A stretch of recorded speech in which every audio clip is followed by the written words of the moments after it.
fabuloso. Lo que sí, lo que nosotros podemos hacer, eso lo puede hacer un historiador, que tiene que ser un poco más fans de leer los textos como documentos de época. Esto tiene elementos que podrían trabajarse como documentos testimoniales de ciertos procesos, pero no como biografía del héroe, porque no hay posibilidad. Lo que nosotros desde la literatura podemos plantear, en todo caso, es pensar el grado de verosimilitud en función de estos ciclos étnicos castellanos, y lo comparamos, no se hace mucho el hispanismo medieval o los estudios medievales, comparamos con otros ciclos étnicos. Por ejemplo, con la ética francesa y con la ética nórdica y la germánica.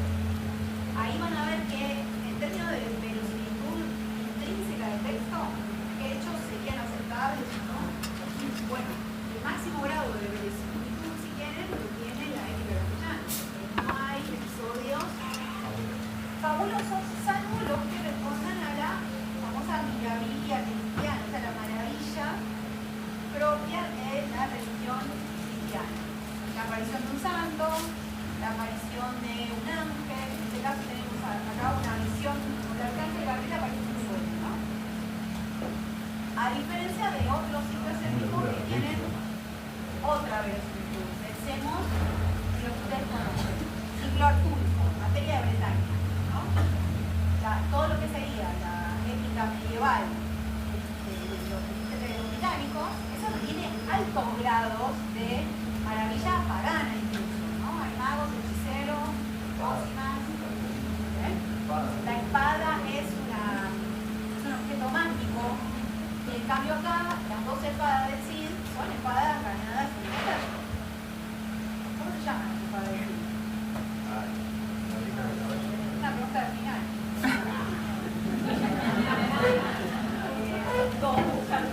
¿Para qué lado estaba mirando el Cid cuando? No, colada y tizón. O tizona, dependiendo. Se la regala a los elefantes de camión, claro. Es como el regalo de boda. Sí. O sea, una pregunta por ahí sobre verosimilitud apuntaría más a pensar en la verosimilitud interna del texto. Después todo lo demás es histórico y encima nos queda como medio en el aire. Porque todos los héroes tienen una existencia paralela en el siglo épico y en su biografía. Bien, es una buena pregunta. ¿Alguna otra pregunta? Un salto temporal que ustedes lo miran es de varios siglos y para el 1503 esa fecha pretendida, no sabemos cuándo nació, acá ya estamos en la vida de Garcilaso de la Vega y también estamos ingresando al Renacimiento español. O sea, que piensen que Edad Media, ya les queda, olvídenla, o no, se olviden porque es parcial. Pero hagamos la idea que hay un montón de otras cosas que hay en el medio, que si tuviéramos la hora virtual, que depende del aula virtual, ya las tuviéramos visto. Vamos a ver cuándo aparece. Después en todo caso vamos a hacer una votación sobre Edad Media sí o Edad Media no, para sumarle algún contenido más si hay gente acá fan de lo medieval. A esta hora, hoy no tienen cara de fan de lo medieval. Pero bueno, sí, ¿no? Bueno, vamos a ver. Porque bueno, hemos dado un texto de medieval y por ahí podemos ver alguna otra cosa. El año pasado vimos meter de que decía, que es lo que hacían los clérigos en los monasterios, mientras los juglares hacían un catalete. Pero bueno, ya veremos cuando tengamos el aula que este año se viene demorando bastante. Vamos a pasar al Renacimiento y ahí sí vamos a ver unos cuantos textos. Esto ya es la unidad 2 y Garcilaso viene a ser el que despunta la literatura del Renacimiento de España. No es el primer autor, pero sí va a ser el primero que se construya como autor nacional, como un representante de la cultura de la España imperial. Vamos a hablar un poquito de eso y pretendo que hagamos algún análisis de investigar. Bueno, Garcilaso es nuestro autor de Renacimiento. Y si nosotros sumamos Renacimiento a Barroco, obtenemos el término clave de la unidad 2, que es siglo de oro hispánico, que abarca los siglos XVI y XVII.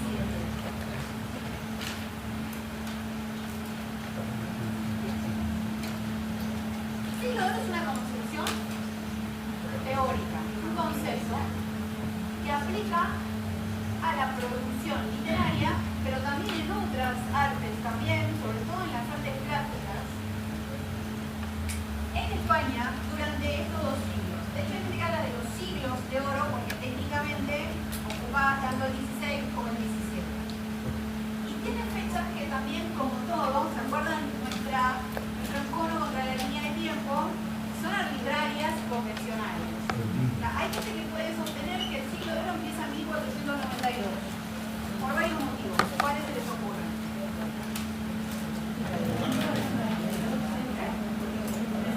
América. La imprenta. Imprenta ya había unos 50 años antes, 40 años antes, sí. Pero hay algo importante que es un hito para la historia de la imprenta en España. Un libro que se edita.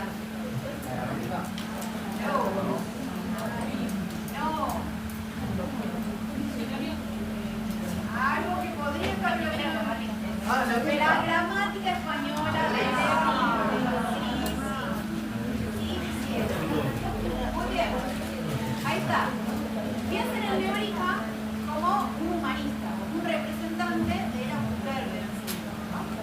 Cuando se habla de siglo de oro y se incluye estos dos grandes estructuras históricas en este solo concepto, es para hacer referencia a la producción literaria en un determinado momento de la historia de España que demuestra un gran desarrollo cultural. Es un periodo de esplendor en las letras españolas como probablemente no haya habido nunca más en la historia de España. Piensen que el siglo de oro viene del mito de la edad de oro, del siglo, ¿no? Las edades de los hombres, ¿se acuerdan? La edad de plata, bueno, ¿cómo viene la edad de plata? ¿No? La edad de oro, la edad de plata, la de hierro, ¿se acuerdan? No. ¿Llegaron el siglo? Bueno, el mito de la edad de oro sostiene que los hombres en algún momento vivieron sin mucho esfuerzo, ¿no? En una especie de paraíso mítico, para, no sé, el Edén, si quieren, para la versión monoteísta judeo-cristiana, en donde se vivía sin esfuerzo, sin trabajo, sin dolor y con ciertos valores del eterno, ¿verdad? Bueno, esa idea viene del mito de las edades del hombre de Hesíodo. Y se usa acá aplicado de la misma forma. Esta idea de que hubo un periodo de esplendor y después, como toda edad de oro, tiene un término. Así que después vino la caída de eso.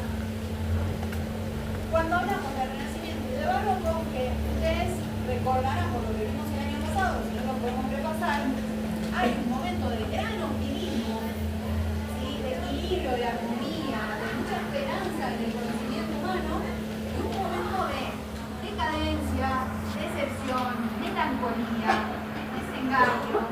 ¿Sí? Eso es lo que va a articularse entre el Renacimiento y el Barroco. Pero para lo que a nosotros nos interesa en España, esas son de dos caras de un momento de gran esplendor de las letras.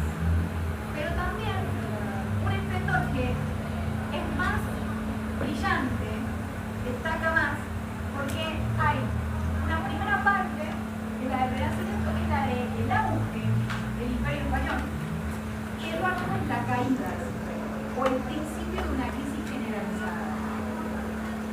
Pero más allá de la crisis, el siglo XVII, por ejemplo, que corresponde al Barroco, sigue siendo todavía un momento de gran esplendor cultural. Como si la crisis económica produjera, y ustedes viven en Argentina, así que saben de qué estoy hablando, grandes creaciones artísticas. Pongan el ejemplo que quieran en Argentina. El de ahora está difícil de ver, pero bueno. ¿Qué sé yo? 2001.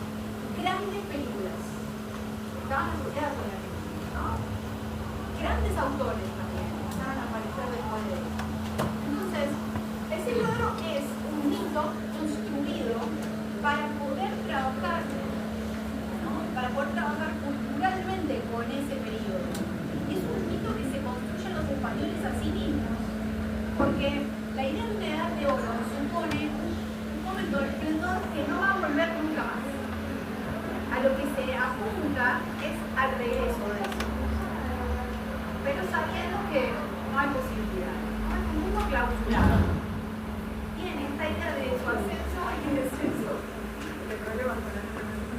Bueno, ascenso y descenso de ese esplendor, ¿sí? Sobre todo en las condiciones materiales de la vida. García sobre la Vega es llamado el príncipe de los poetas. Ese es su nombre, su apelativo, su epíteto. En muchas de los textos que tratan sobre su obra en la época inmediatamente posterior a la que vivió. Fíjense que nació, es una fecha aproximada, en 1503 y murió en 1536, o sea, vive 32 o 33 años, ¿no? Y Garcilaso viene a representar muchas cosas para la historia de la poesía española, porque supone una renovación de las formas de hacer poesía en lengua castellana. Y también porque es representativo de la cultura del Renacimiento también. Y acá usted me dice, sí, cultura del Renacimiento, sabemos que es el Renacimiento, nos acordamos de todo eso.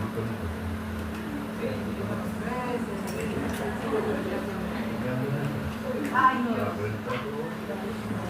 Yo conseguí entrar para 20, a mí no me importa nada, yo vengo de Casual. Ya está. Entonces, ¿tenés platea? No, cabecera, sí, por... ¿Cuándo va, profe? ¿Cuándo es? Octubre. ¿Hace un montón? ¿Va a llevar remera, algo de eso? No, me lo traigo acá, pero voy a llevar el shopping.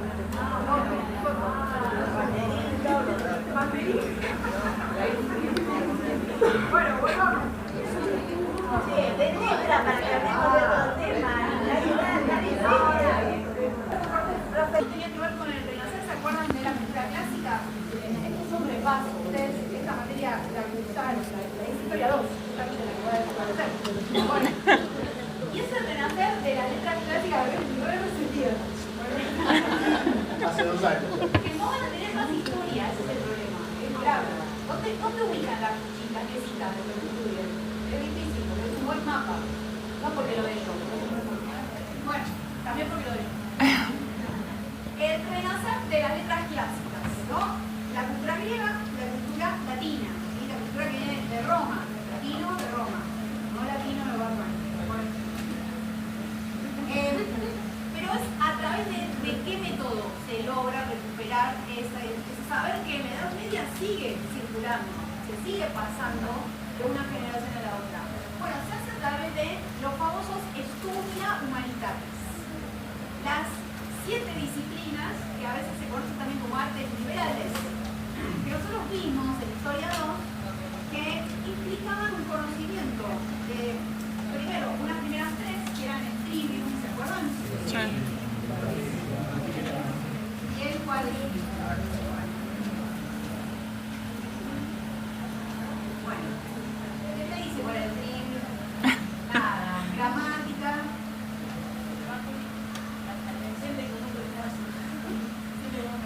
Retórica, retórica dialéctica y oratoria. Después en el cuadrivium teníamos filosofía, matemáticas, música. La cuarta siempre cambiaba, pero hoy le vamos a poner ahí.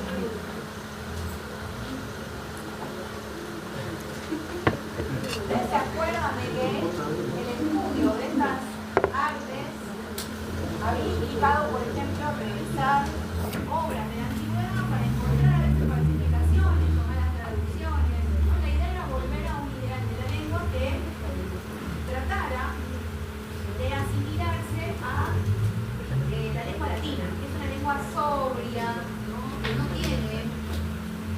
filtrete, podríamos decir, ¿no? Es una lengua, ¿se acuerdan del Patarrey que se discutía esto de esos que hablan y no se entienden, ¿no? Lenguas que traducen mal, que usan la lengua para, en general, tratar de un uso de eso fascinante, pero con poco contenido. La sobriedad, la armonía, el equilibrio, eso que ustedes ven en las estatuas del Renacimiento, también es unidad de la lengua. Cuando leemos la gramática de Nebrija, eso está presente ahí, ¿no? Y aparte, la gramática de Nebrija también nos ayuda a pensar que el Renacimiento, y esta es otra cosa que habíamos visto, es el momento que coincide con la aparición de las lenguas vernáculas. A ver, las lenguas vernáculas ya aparecen en la Edad Media, porque el poema de Nino Cid está en castellano. Y el La Chanson de Terran está en francés. Y así todos los textos medievales que conozcan de ese periodo. Lo que pasa es que las lenguas vernáculas empiezan a consolidar en el Renacimiento. Empiezan a obtener los modelos que no existen todavía porque son lenguas que están naciendo.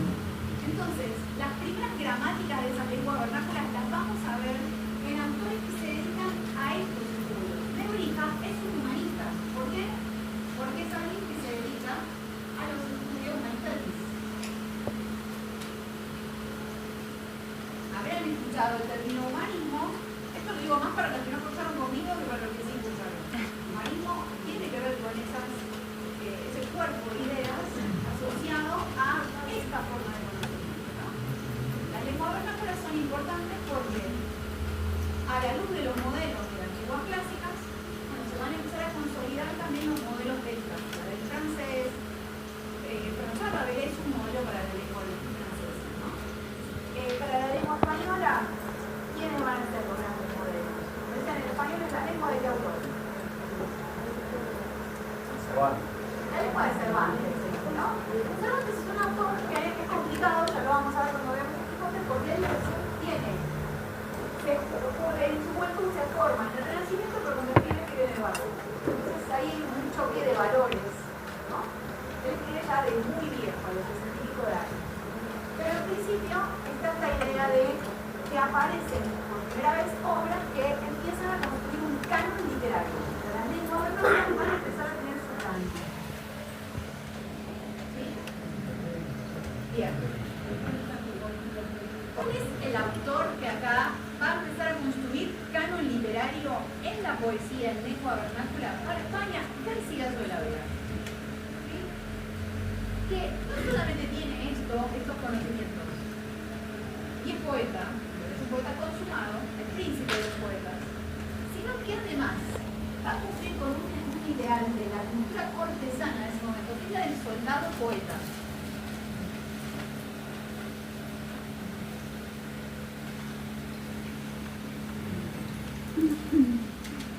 ¿Por qué? Bueno, él tiene una vida así corta porque muere en combate, ¿no? Se pone al servicio de Carlos V. Carlos V es Carlos V de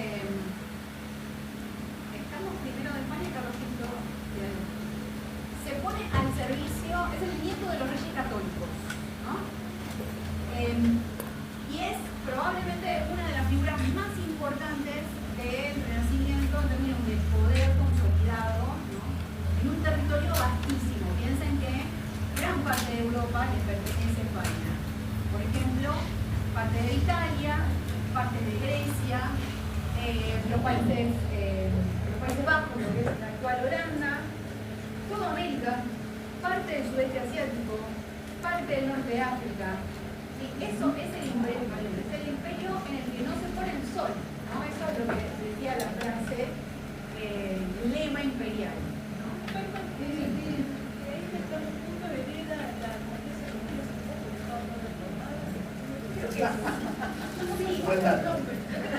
Cuando se termina el siglo de oro, se acaba esta dinastía también, que es la de los Austrias. Los Austrias o los Habsburgos, que después quedan en una zona que es la del Imperio Austrohúngaro. Es una rama, otra rama, ¿no? Él es el hijo de Juana la Loca. Estamos hablando de los Reyes Católicos. Los Reyes Católicos, Fernando y Isabel unifican coronas. Eso es muy importante para la historia de España, porque va a ser el terreno sobre el que va a empezar a expandirse el imperio. Conquistan América, expulsan a los moros, expulsan a los judíos, ¿no? Nebrija le escribe la gramática de los Reyes Católicos, ¿se acuerdan? Y dice en la gramática la lengua compañera del imperio. ¿Se acuerdan de eso? Bueno. Bien. Tiene una hija, Juana la Loca, que según fuentes históricas no estaba nada loca. La casan con Felipe el Hermoso, que según fuentes históricas no tenía nada hermoso. Y Felipe el Hermoso es de la casa de los Habsburgos, que traducidos, castellanizados, dan como origen la dinastía de los Austrias. ¿Sí?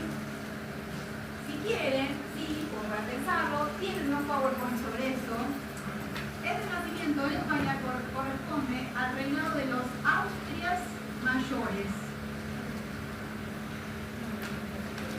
Carlos V y Felipe II.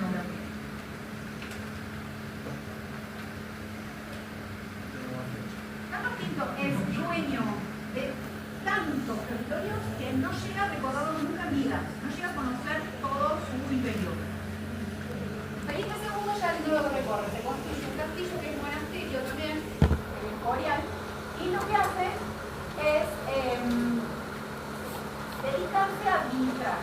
Él contesta cartas, hace decretos, pero se queda en su casa, que es un monasterio. Y que es un tumba, ¿no? Y el barroco, que es el momento, piensen que se llama Austrias mayores porque corresponde al momento de avance, potencia militar, económica, ¿no? Potencia imperial, después vienen los Austrias menores, que son los que corresponden a la decadencia y que son los que vemos en el barroco, a grandes rasgos, ¿no? Y ahí tenemos a Felipe III, Felipe IV y a Carlos II, alias el hechizado. Vayan, sí, los Austrias son famosos porque la mezcla vaca, no mezcla de sangre, porque se casaban entre tíos y sobrinas y demás, para conservar todos sus territorios, los fue como fermando, ¿no? Carlos II muere estéril, muere sin dejar descendencia. Cuando nace hay una serie de eventos astrológicos que dicen que va a morir joven y demás. Y él muere y ahí se acaban los Austrias en España. Lo que viene después son los Borbones, que es la actual casa real de España. ¿Sí? Felipe no sé cuánto. Bueno. Garcilaso, son reyes puestos a dedo, básicamente. Son los reyes que puso Franco, son los que puso el padre del actual Franco cuando quiso entregar el poder, dijo que vuelvan los reyes. Y viene como figura de transición, ¿no? Para los españoles no representa mucho nada, ¿no? Muchos no pagan impuestos para copiar de la vida. Porque los ingleses. Este no es un momento maradoniano. A ver, Garcilaso, entonces, es un soldado que está al servicio de Carlos V. O sea que representa valores centrales de la cultura del Renacimiento español, porque defiende su territorio militares, esa pujanza política, pero al mismo tiempo va a cumplir un papel central en la renovación de la poesía en español, ¿sí? En una castellana. ¿Cómo lo va a hacer? Bueno, a través de estos saberes, que ya hemos hablado largo y tendido, y si no recuerdan, los podemos volver a explicar. Va a escribir en español y no en latín, cuando muchos poetas del Renacimiento seguían usando el latín, porque es la lengua del conocimiento, la lengua internacional, como el inglés. O sea, los humanistas escriben entre ellos cartas en latín, escriben textos en latín, Erasmo, por ejemplo, tiene obra en latín, no en holandés, ¿no? Bueno, Garcilaso va a hacer poesía en latín, pero la obra más importante está en español. Entonces, va a ser importante para este proceso de consolidación de las lenguas vernáculas. Que ya empiezan a tener gramática y van a empezar a tener también sus autoridades. Es un modelo. Y eso lo va a hacer a través de una operación que ustedes también conocen muy bien, porque ya no conocen la visa, que es propia del método de los humanistas en el Renacimiento, que tiene un nombre en latín que ustedes ya deberían decirme cuál es. Así, eso es lo que dicen. La imitatio. Ahora sí. La imitación. ¿Se acuerdan qué es la imitación? No. Tomar lo que ya se sabe y hacer una representación de eso. Mejor, por así decirlo. Muy bien, a ver. Estos métodos se basan en estudiar a los autores del pasado y tratar de producir de acuerdo a lo que ellos hacían, ¿verdad? Que es básicamente el esquema de la educación que mantenemos nosotros todavía. Uno lee un cuento y escribe, después no sé, lee a Cortázar, escribe un cuento al estilo de Cortázar. Pero sigue funcionando lo mismo. ¿Por qué? Porque la base de la currícula que ustedes manejan es humanista todavía. ¿Sí? Entonces, el ejercicio por excelencia para conocer, para producir conocimiento, es el ejercicio de la imitación, que consiste en tomar el modelo, imitarlo, pero para producir algo en donde yo pueda reconocer el modelo, pero donde también haya algo que es un aporte original. Pero no original en el sentido que manejamos ahora, que es el de que loco, esto no se le ocurre a nadie. No. O sea, original en el sentido de que es un aporte más a esa cadena de tradición. Yo puedo ver quiénes fueron sus antecesores en cualquier género que alguien está haciendo y les sumo algo más para que se vea que esa regla está montada sobre esa tradición, que en general es una tradición importante.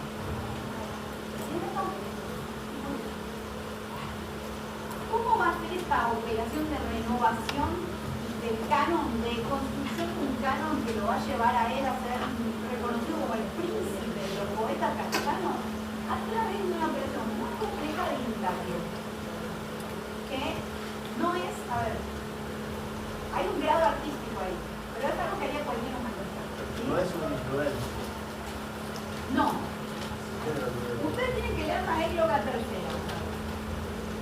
La égloga tercera viene de, a ver, trabaja con un género, que es el género égloga bucólica o pastoril. Lo que ustedes van a leer, esto, ahí las compañeras quieren pasar a hablar algo, pero no quiero cerrar eso. ¿Creen que cierro ahora? Égloga le tiene que remitir a un mundo de pastores. Cuando vengan la semana que viene, van a decir de qué me van a leer. Porque esos son pastores que están llorando por un amor perdido. Sí, no los van a ver trabajar nunca, son todos muy lindos, nadie tiene las manos callosas. No. Altamente idealizados, ¿no? Empiezan a llorar, a sufrir por un amor que es básicamente el amor cortés, que ustedes ya conocen muy bien, ¿no? Hay momentos como episodios más sensuales, pero al principio implica ese vínculo muy distante y muy idealizado con la amor cortés. El tema es, ¿de dónde viene eso? La belleza de la dama, la retórica de ese amor. Bueno, en principio, poemas con pastores van a encontrar en Virgilio. Ese es, a ver, Virgilio y el resto de la humanidad. ¿Sí? Es lo más grande que puede imitar un poeta. Y aparte, Virgilio también hizo la Eneida, que todo el mundo debería leer por lo menos en la vida. O sea, materia épica. La poesía, decía Aristóteles, lo más verdadera de la poesía es la épica. Bueno, de Virgilio toma la poesía pastoril. Pero él llega a Virgilio porque tiene un episodio medio confuso en donde participa en un casamiento de un familiar que no fue aprobado por el rey. Entonces el rey lo destierra y se va a Nápoles. Y en Nápoles se pone al servicio del virrey de Nápoles, que era territorio español. Bueno, ahí empieza a tomar contacto con los humanistas italianos.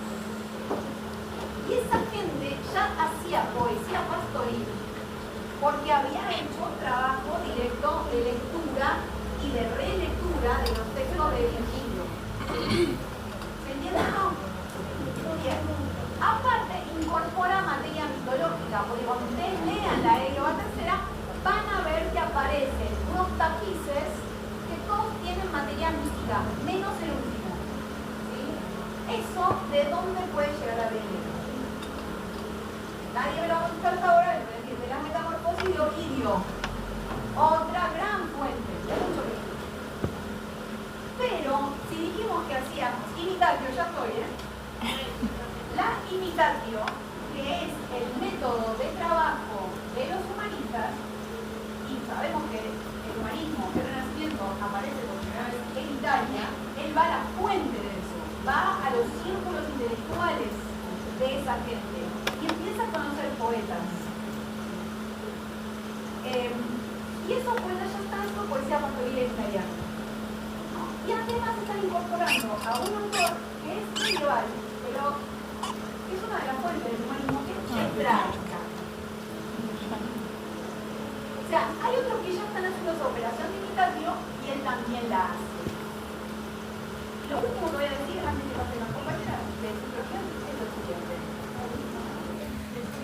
Vamos a ver qué es lo petrarquita, qué es lo bucólico o lo pastoril la semana que viene, pero todo el mundo se me va a leer la Éloga tercera.